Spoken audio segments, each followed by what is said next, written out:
Why did you say that? That happens all the time when somebody says something to a client like, oh, yeah, like ad performance is down this month. Or, wow, like this is not growing as fast as we want. And so many founders jump all over that because they're so afraid that they are admitting weakness or they're exposing their vulnerability to a client, and the client is going to fire them, or the client's going to think less well of them. And the reason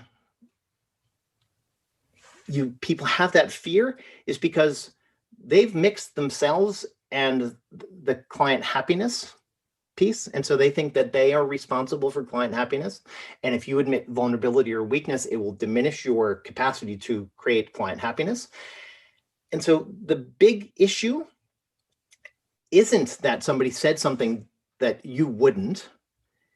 It's just that you are afraid of being transparent.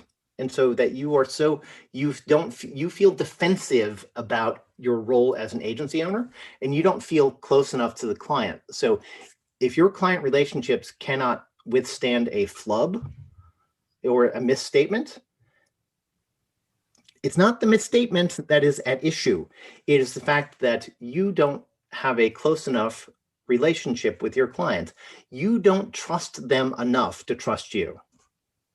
And that's a guaranteed recipe for failure. And the way that you get around that is by really understanding them and talking to them and having strategic meetings that are not about reporting and asking them, hey, what if we thought about it this way, and getting their feedback.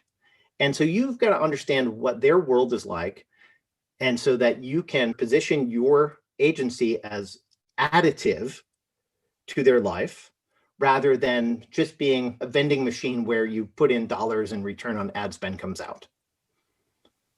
And so you've got to be able to you have to trust your client enough to trust you.